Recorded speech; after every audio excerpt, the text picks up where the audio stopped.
Ramai yang tak tahu sebab apa bukit ni nama Bukit Susu.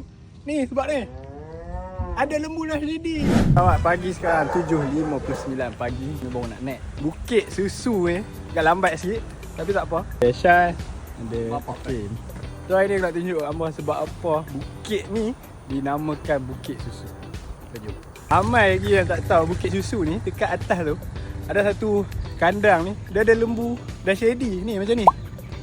Kat mana? Jom, main ni aku nak tunjuk gambar kat mana. Perjalanan nak pergi Bukit Susu ni agak mencanak naik juga. Tapi dia best lah. Kat atas tu pula tiba-tiba rasa macam duduk kat New Zealand. Lembu dan sledi ni banyak-banyak. Oh, best tu.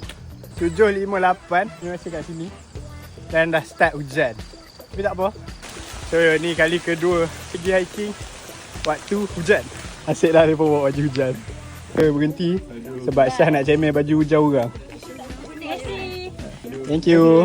Aduh, apa Syah weh. Malu weh, tak malu weh. So 8-7 minit dah reda sikit. So kita sambung naik atas. Naik dengan depa ni lagi 3 jam lah sampai kat atas.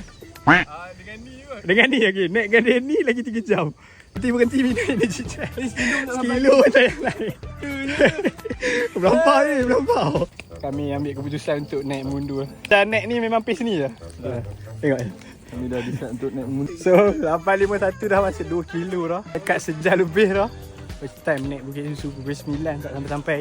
Sekarang ni first time saya rasa bila hiking, saya tak pernah hiking, saya pernah tunggu. First time. Benar dia besar. So sekarang 9.24. Kita on the way naik ke puncak Namsuo.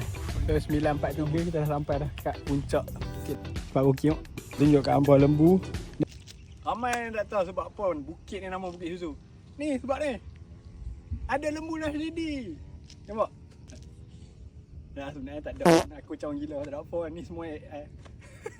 So, jom. Ditajuk oleh kedai keluarga. 10.22 kita turun sebab dah start panas. So jom kita turun. Kita tengok berapa kilo. Naik dan turun. So sebelah 47 kita dah sampai dah bawah. Sejauh 7.8 km. Mana yang tengah cari sebab apa nama ni Bukit Susu. Aku pun tak tahu sebenarnya. Tapi mana aku jogging kat mana aku hiking, jangan lupa follow aku. Jumpa lagi. Ciao.